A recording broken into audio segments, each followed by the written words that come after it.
Pirate Captain Varek Doss had built his name on three simple truths. The first was that civilians always broke. The second was that governments were slow. The third was that fear traveled faster than any warship. He had proved all three in the burning dark beyond the human border, where colony lights were few, patrol routes were thin, and distress signals had a way of vanishing into static.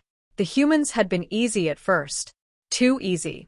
Their settlements had no planetary shields worth naming. Their defense satellites were old, cheap things that screamed warnings in three languages before Varek's fleet silenced them. Their militia craft were brave, which meant they died close enough for his gunners to see the flash of their cockpits breaking open. Humans fought hard. Varek gave them that. They did not scatter like the Talon miners. They did not kneel and begin calculating tribute like the Dren merchants. They did not collapse into ritual panic like the Oscaran pilgrims. They fought. They bled. They died. And then their surviving families paid. Sometimes in fuel. Sometimes in medical stock. Sometimes in machine parts. Sometimes in children returned only after settlement leaders agreed never to call for aid again. Varek had always considered himself practical. Cruelty was useful, but waste was for amateurs. A dead colony paid nothing.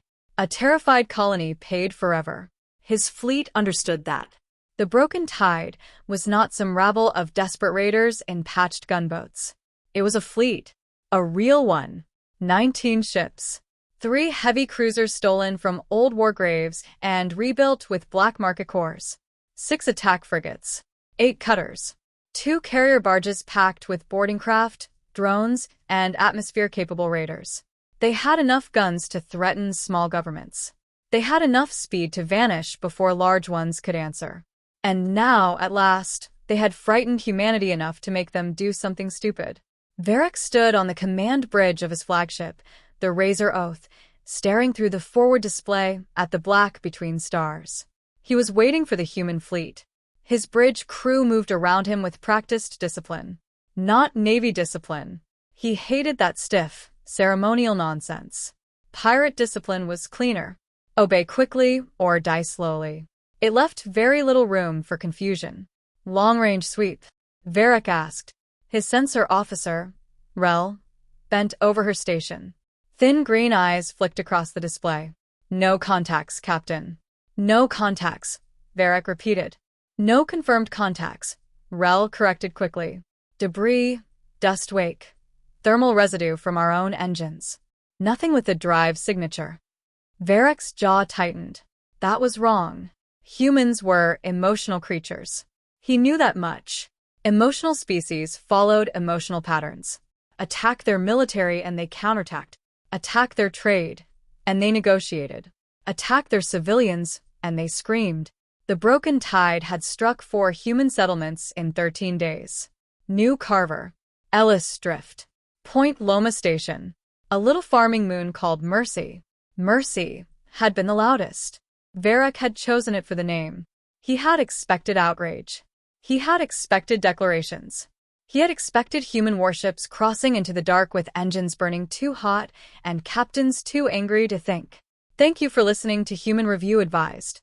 If you're hearing this story anywhere other than the official Human Review Advised channel, please go there and support the original creator.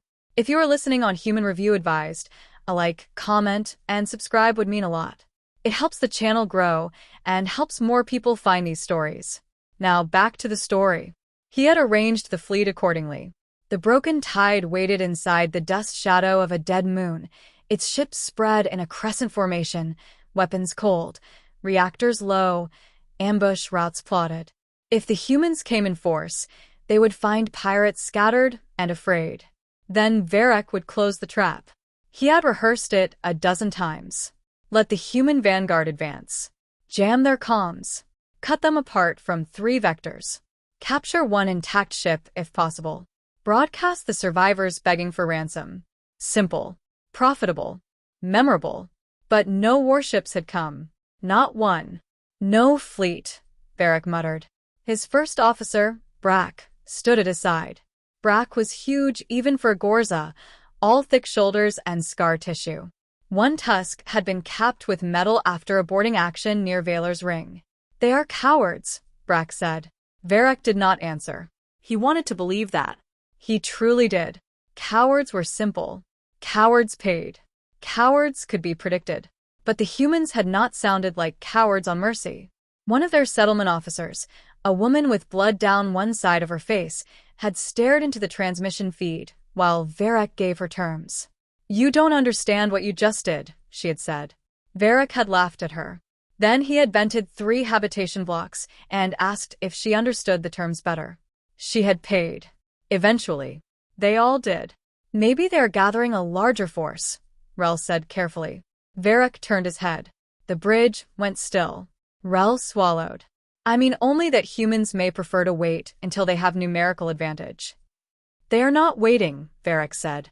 His voice remained quiet, which made 3 nearby crew members find sudden interest in their stations. "They are deciding how much pain they can afford before pride forces their hand. That is all." Brack grunted approval. Then the Razor Oath shuddered. Not violently. Not like a missile impact. Not like a reactor surge. It was a soft tremor. A hiccup through the deck plates. Every head on the bridge snapped toward the forward displays. "Report," Varek said. Rel's claws moved fast. "No external strike. No weapons discharge detected. Engineering." The chief engineer's voice came through a moment later, distorted by static. "Minor fluctuation in auxiliary coolant loop 3. Already correcting." Varek stared at the comm panel. "Why did I feel it on my bridge?"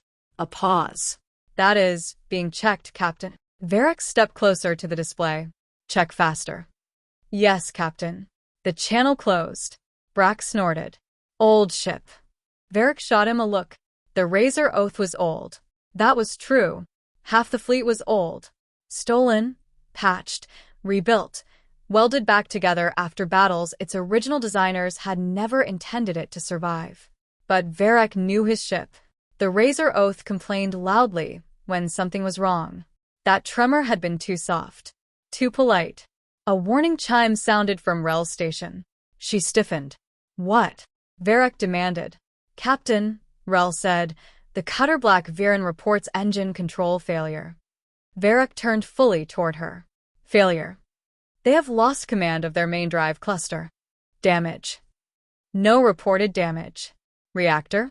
"Stable." "Crew error." Rel hesitated. Varek's lips peeled back from his teeth. "Say it." "They say their engine controls are no longer accepting bridge input." Brack barked a laugh. "Then tell them to send someone to engineering and kick the console until it remembers who owns it." Varek did not laugh. He opened a fleet channel. "Black Viren, this is Razor Oath. Explain." The reply came 3 seconds later. "Captain, drive control is locked.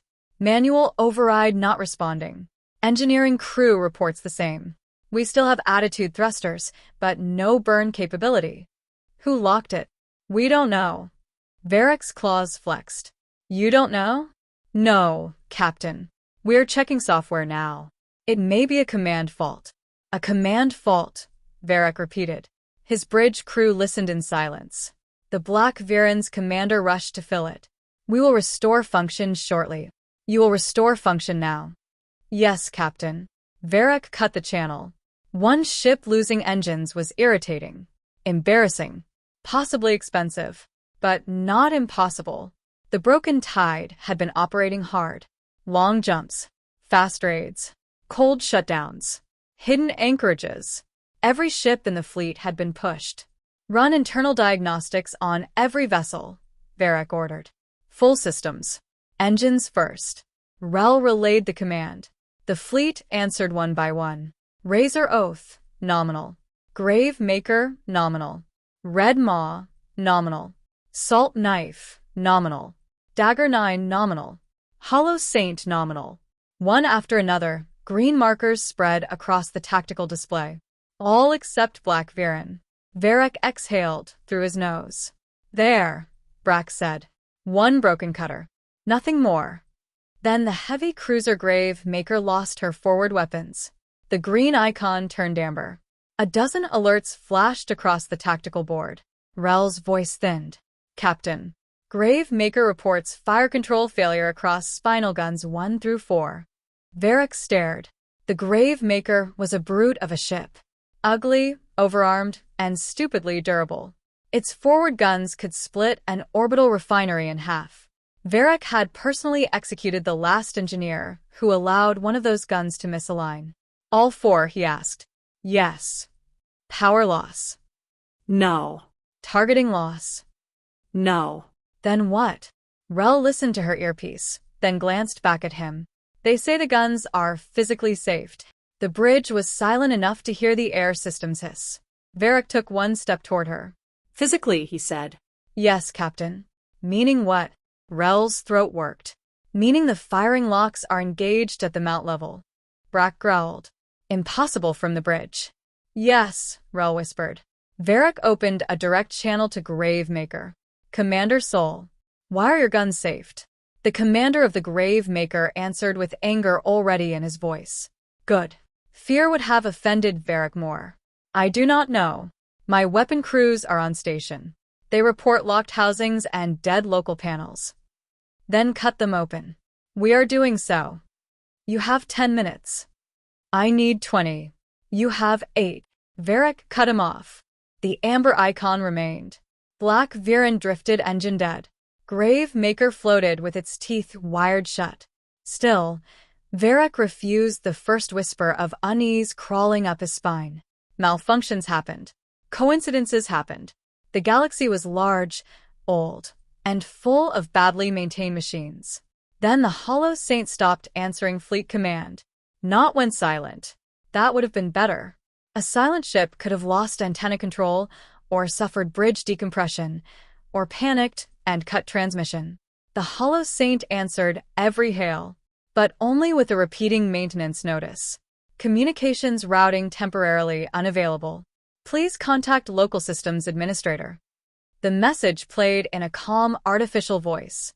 Again, and again, and again. Varek listened to it 3 times before he smashed his fist into the arm of his command chair hard enough to crack the casing. Who is doing this? No one answered. Good. He might have killed them if they had. Rel, he said. She flinched. Captain? Tell me what ship is attacking us. No ship detected. What drone? No drone detected. What missile? No launch signatures. No drive flares. No heat spikes. Then you are telling me that 3 ships in my fleet have suffered impossible failures in less than 12 minutes by the will of empty space. Rel said nothing. Brack stepped forward. Could be human sabotage from the colonies. Hidden code in ransom transfers. Supply crates. Prisoners. Varek seized on that because it was something he could hate. Search all recent cargo, he ordered. Isolate all systems touched by human data. Purge every prisoner record. Disconnect non-essential automation. Orders rippled through the fleet. Varek watched the icons. Black Viren stayed dead. Grave Maker stayed disarmed. Hollow Saint kept politely asking them to contact a local systems administrator. Then one of the carrier barges sealed its launch bays from the inside. The ship's commander came on screaming. They won't open. None of them. Bay doors locked, pressure systems frozen, clamps engaged. We have 12 boarding craft trapped on rails. Varek's own voice became a snarl. Override. We tried. Cut power. We tried. Explosives. A pause. When the commander spoke again, the rage had changed. There was fear under it now. The explosive bolts are gone. Varek's blood went cold. Not failed. Not jammed. Gone. The explosive bolts that could blast the launch doors open in an emergency had been removed. Someone had been inside the launch bay mechanisms. Someone had touched the carrier's bones. Varek turned slowly toward his bridge crew. Security status. His tactical officer answered immediately. No boarding alarms on any ship. Life sign scans. Internal scans show assigned crew only. Do them again. Yes, Captain. Man every internal checkpoint. Arm every crew member. Seal all bridge access corridors. No one moves alone. No one opens a hatch without command approval. Brack's hand dropped to the heavy pistol at his hip. You think someone is aboard? Varek hated the question. He hated it because it gave shape to something that should not have had shape yet. No, he said. Then another frigate lost maneuvering. Then a cutter's reactor dropped into safe mode. Then Redmore reported that every escape pod on decks 4 through 9 had launched empty. Empty. The pods drifted away from the ship in neat lines like seeds scattered into the dark. Varek watched them on the display. His crew watched him. He could feel them waiting for him to explain the universe back into order. So he did. This is human cyber warfare, he said. Nothing more. Brack looked at him. Varek ignored him. They are attacking through corrupted systems. They are trying to frighten us before they arrive. Disconnect fleet-wide networks. Hardline only. Manual control. Every ship independent. Rel relayed the order. One by one, the broken tide cut its own nervous system apart. Fleet telemetry vanished from Varek's display, replaced by isolated tracking returns. The crescent formation became a scatter of hulls with limited contact, each ship suddenly alone in the dark. That was fine. It was better than letting human code crawl through them. It had to be better. For 7 minutes, nothing happened. Varek stood in the center of the bridge, breathing slowly, forcing his crew to see calm in him even as anger burned a hole in his chest. 7 minutes. Then the salt knife opened all of its weapon coolant valves and flooded its own gun decks with foam. The commander sent one short transmission over emergency laser. Captain, we have boarders. The bridge froze. Varek lunged toward the display. Repeat. The message had been recorded automatically. It played again. Captain, we have boarders. Then a second line came through. They are not ours. The transmission ended. Varek's claws curled so tightly his knuckles ached. Show me the salt knife. The frigate's icon flickered on the limited tactical display. No explosions. No hull breaches. No enemy craft latched to its skin. No assault shuttles. No boarding torpedoes. No heat bloom from cutting charges. Nothing. Just a frigate floating quietly while something inside it moved. Internal feed, Varek ordered. Rel shook her head. We do not have network access. Then hail them. No response. Emergency channel. No response. Optical. Rel switched the forward display to a magnified external view of the salt knife. The frigate hung in the dust-thick black, hull lights steady, engines cold. Nothing about it looked conquered. That made it worse. Varek had taken ships. He knew what boarding looked like. It was noise. It was fire. It was panic in the vents and blood in the corridors. It was alarms howling while defenders fell back deck by deck. This was not boarding. This was haunting. Brack spat on the deck. No one boards a pirate frigate without leaving marks. Varek wanted to agree. Then the salt knife's external lights blinked 3 times. Long. Short. Long. Rel stared. That is not our code. What does it mean? I don't know. The answer came from one of the younger bridge crew near auxiliary communications. His voice cracked. It is human old naval signal code. Varek turned. The crewman went pale. I studied border traffic. Just enough to read intercepts. What does it say? The crewman looked at the display. The lights blinked again. Long. Short. Long. He swallowed. It says cleared. A sound moved through the bridge. Not quite a whisper. Not quite a prayer. Varek walked to the young crewman and struck him across the face hard enough to throw him from the chair. Human tricks, Varek snapped. You will not repeat them on my bridge. The crewman clutched his bleeding mouth and nodded. Varek turned back to the display. Brack. Yes, Captain. Take a kill team. Full armor. Sweep this ship from engine room to bridge. If you find anyone not carrying our blood, bring me their head. Brack smiled. At last, something simple. With pleasure. He left with 8 of the largest fighters on the ship. Varek watched them go and felt better for 6 seconds. Then the lights failed on deck 12. Only deck 12. The bridge remained bright. The engines remained stable. The weapons stayed ready. But deck 12 went dark. Rel whispered. That is the main port access spine. Varek opened shipwide command. Security teams to deck 12. Lockdown protocol. His voice echoed through the razor oath. No alarm followed. He stared up at the ceiling speakers. Why is there no alarm? The tactical officer worked frantically. Internal alarm system is functioning. Then sound it. It says it is already sounding. The bridge remained quiet. No siren. No flashing red strips. No warning pulse through the deck. Varek looked toward the sealed bridge doors. For the first time in 22 years of piracy, he imagined something on the other side that did not want him to hear it coming. He drew his sidearm. Half the bridge crew did the same. Captain, Rel said. What? Deck 12 security team reports nothing. Nothing. They reached the access spine. No intruders. No damage. The lights are out, but they see no movement. Varek did not lower his pistol. Tell them to continue sweep, Rel relayed. A few seconds passed. Then another voice came over the bridge calm. It was one of Varek's security chiefs. Calm, professional, and trying very hard not to sound afraid. Captain, this is Team 3. We found something. Varek keyed the channel himself. Where? Deck 12, Junction 6. What? A door panel removed. Wires cut and bridged. Clean work. Very clean. Find who did it. We are trying. A pause. Then the security chief said, Captain, there is writing here. Varek's eyes narrowed.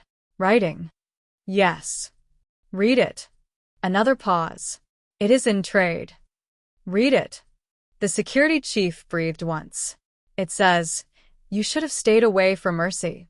The bridge seemed to shrink around Varek. For a moment no one moved. Even the ship felt still. Then Varek roared. Not words. Not orders. Just rage. Raw and loud enough to make Rel flinch away from her console. He fired once into the ceiling speaker. Sparks rained down. Find them, he bellowed. Find them now. Every corridor, every duct, every maintenance crawl. Flush them with gas if you have to. Open decks to vacuum. I want them screaming. The bridge crew erupted into motion. At last, alarms began. Not the ship's alarms. Voices. Shouted reports from across the Razor Oath, overlapping in chaos. Deck 9 hatch sealed. Armory 3 is locked from inside. Medical stores missing. Forward shield control unresponsive. Security Team 2 is not answering. Engine room reports unknown command locks. Who authorized life support partition? Captain, we are losing external transmitters. Captain, the fleet. Varek spun toward Rel. What about the fleet? She looked at her display as if it had betrayed her personally. Multiple ships disabled. Engines, weapons, comms. Not destroyed. Disabled. Which ships? All of them. The words were too large. Varek's mind refused them. All? Rel nodded once. Her hands were shaking.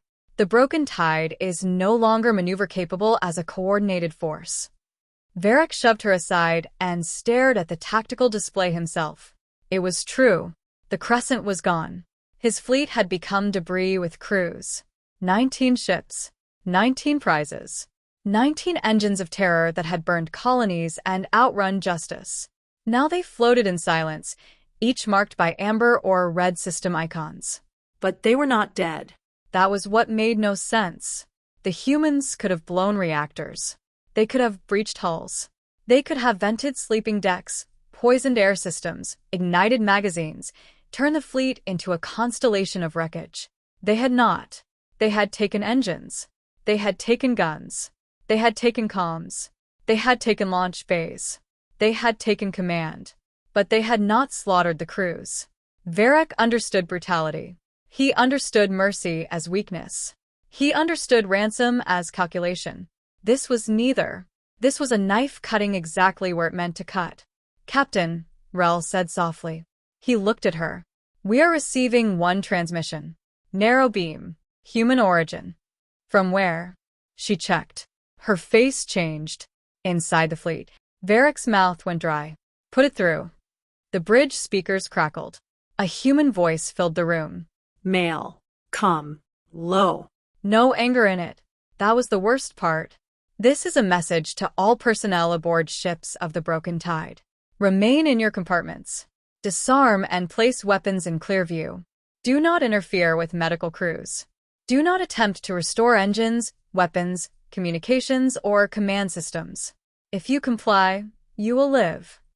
Brak's voice cut in over a private channel, breathless and furious. Captain, we are on deck 12. We found Security Team 2. Varek seized the channel. Alive. Yes. Then why are you whispering? A pause. They are tied to the corridor rails. Varek stared. Brak continued, voice lower. Armor removed. Weapons gone. One broken arm. No dead. No dead. No. Something thumped softly over Brak's channel. Then another sound. A sharp hiss. Brak snarled. Contact. Gunfire erupted. Not the wild roar of pirates firing full auto down a corridor. Short bursts. Controlled. Answered by heavier, slower human weapons that sounded almost bored. Brak shouted. Left side. Left side. Another burst. Someone screamed. Then Brak grunted. His channel crackled. Varek leaned toward the console. Brak. More gunfire. 3 shots. A body hit metal. Then the human voice returned, closer now through Brak's open channel. Clear. Another human answered. Moving. Varek heard footsteps. Boots on his ship. Not running. Walking. Brak. Varek shouted. No answer. Brak. The human voice spoke again. Not to Varek. Leave him. He'll wake up. The channel clicked dead. Varek stood with his pistol in his hand, feeling the eyes of his bridge crew on him. They had heard. All of them had heard. Brak was alive. That should have been reassuring. It was not. The humans had beaten him and left him breathing because killing him had not been necessary. Varek suddenly understood that his crew was not being spared because the humans lacked the ability to kill them. They were being spared because they were irrelevant. He was not. The realization entered him like cold metal. Seal the bridge, he said. It is sealed, the tactical officer replied. Seal it again. The officer worked the panel. Confirmed. Barricade the doors. Crew rushed to obey. Consoles were shoved. Emergency plating was dragged from wall lockers. 2 guards took positions behind the navigation station with pulse rifles aimed at the entrance. Rel stayed at her post, trembling but functional. Captain, she said. He almost told her to be silent, but something in her voice stopped him. What? The human transmission is continuing on other channels. Play it. The calm voice returned. To all junior crew, conscripts, technical staff, forced labor, and non-combatants aboard the Broken Tide, remain where you are. Medical aid will be provided where needed. You are not the target. Varek's claws dug into his palm. To all officers who planned, ordered, or participated in raids against New Carver, Ellis Drift, Point Loma Station, or Mercy, you are the target. Rel looked at him. Varek did not look back. The voice continued. You know what you did. The transmission ended. No threats of torture. No demand for surrender. No promise of trial. Just identification. You are the target. The bridge door shuttered. Once. The barricade held. Every weapon on the bridge swung toward it. The door shuttered again. Varek raised his pistol. Hold. Another impact. Not explosive. Mechanical. Precise. Something was cutting through the lock housing. The tactical officer whispered, They can't get through reinforced bridge doors without charges. No one answered. A thin line of white appeared along the center seam. Then another at the upper hinge. Then one near the floor. Varek watched, breathing through his teeth. The humans were not forcing the door. They were dismantling it. Piece by piece. Like the fleet. Like the guns. Like the engines. Like him. The first hinge failed with a metallic shriek. One guard fired. The shot struck the door and splashed blue-white light across the plating. Hold. Varek snapped. The guard kept firing. 5 shots. 6. 7. Something punched through the door seam from the other side. The guard's rifle flew apart in his hands. He screamed and fell back, fingers ruined. No follow-up shot killed him. Varek hated them for that. The second hinge failed. The bridge door tilted inward, still held by the barricade. A small black object rolled through the gap. Down, someone shouted. The object popped. No fire. No shrapnel. Light swallowed the bridge.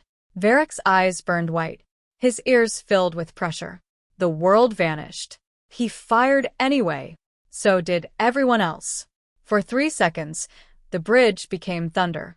When Varek's vision returned in broken fragments, half his crew was on the floor. Not dead. Down. Hands zip-tied. Weapons kicked away. Some coughing. Some groaning. One unconscious with blood on his brow. The humans were already inside. There were only 6 of them. That was the first insult. 6. 6 humans had entered the bridge of the Razor Oath as if it were a poorly guarded storage hold. They wore matte black armor with no bright markings. Their helmets were smooth, visors dark, gear strapped tight to avoid snagging in corridors. No trophies. No banners. No skull paint. Nothing theatrical. Each carried a weapon suited for shipboard killing. Short barrels. Suppressed muzzles. Compact blades. Shock restraints. Tools. That was what chilled Varek most. They carried tools. 1 human covered the crew. 1 moved to the command console. 1 checked the wounded. 1 placed a boot on Varek's pistol hand before he could raise it again. Pain shot up his arm. Varek snarled and tried to rise. The human pressed harder. Bone creaked.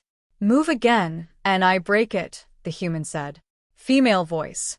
Flat. Varek stopped moving. Not because of fear. Because he needed his hand to kill her later. The 6th human entered last. He was not larger than the others.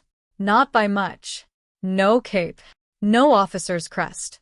No ceremonial blade. But the others shifted around him, by instinct. That made him the leader. He removed his helmet. Varek expected anger. He wanted anger. Anger could be used. Anger made enemies sloppy. Anger made speeches. Anger offered time. The human leader had a hard, tired face and gray at his temples. His eyes were steady. He looked around the bridge once, taking inventory. Then he looked at Varek. Captain Varek Doss, he said. Varek spat blood onto the deck. You boarded my ship, he growled. Yes. You attacked my fleet without declaration. Yes. You hide like vermin and call it war? No, the human said. We call it consequence. Varek laughed. It came out harsher than he intended. You think this frightens me? You think disabling ships makes humans strong? I have allies. I have caches. I have names you have never heard of. Kill me, and 10 more fleets will come for your little colonies. The human leader listened. No interruption. No reaction. That, too, was wrong. Varek bared his teeth. I will burn mercy again. I will find every survivor. I will teach your species what happens when prey bares its teeth. The woman standing on his hand shifted her weight. This time, something cracked. Varek sucked in air, but did not scream. The human leader stepped closer. You killed our people, he said. His voice remained calm. That calmness made the words heavier than rage ever could have. You will be an example to the galaxy. Varek looked past him at his bridge crew. Some stared at the floor. Some at him. Some at the humans. Rel was crying silently at her station. Cowards, Varek thought. All of them. He lifted his chin. I am Varek Doss, he said. Captain of the Broken Tide. I have broken colonies older than your flag. I have sold admirals back to their governments in pieces. I have made children beg in languages I do not speak. You are nothing.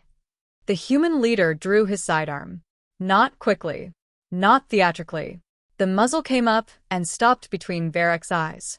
For the first time, Varek understood something with perfect clarity. There would be no ransom. No bargain. No rescue. No last trick. No glorious battle. The fleet he had built was silent around him. Alive. Disabled. Witnessing. The human leader said nothing more. Varek Doss died quietly. Epilogue. 3 days later, a coalition patrol entered the dead moon's dust shadow and found the broken tide exactly where the humans had left it. 19 pirate ships drifted in formation. Their engines were disabled. Their weapons were locked. Their communication arrays were cut down to emergency bands. Their launch bays were sealed. Their command systems had been stripped, tagged, and rendered useless, with almost insulting precision. But the crews were alive. Most of them. Engineers were found zip-tied beside intact reactors. Gunners were locked outside disabled batteries. Boarding crews were unconscious in their own staging rooms. Medics had been left with supplies. Forced laborers had been gathered in protected compartments with food, water, and instructions. Only the officers directly responsible for the raids on human settlements were dead. Captain Varek Doss, his senior command staff, the raid planners, the boarding chiefs who had ordered civilian executions, the ransom officers who had selected hostages. Every execution had been recorded. Every recording had been attached to evidence logs. Every evidence log had been transmitted to the nearest courts, governments, and pirate havens alike. There had been no grand human victory speech, no occupation fleet, no demand for territory, no broadcast anthem. Just 19 warning beacons, one mounted to each ship, repeating the same message in trade, human standard, and every major border tongue. Human civilian settlements are not prey.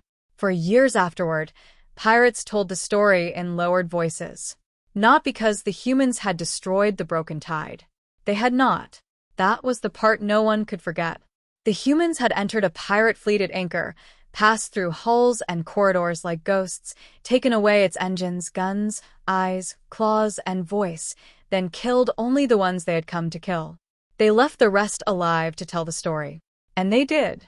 Across the border worlds, among smugglers, mercenaries, raiders, and warlords, a new rule began to spread. If human warships came for you, you might still run. If human soldiers came for you, you might still fight. But if human special forces came for you, it was already over. You just had not been informed yet.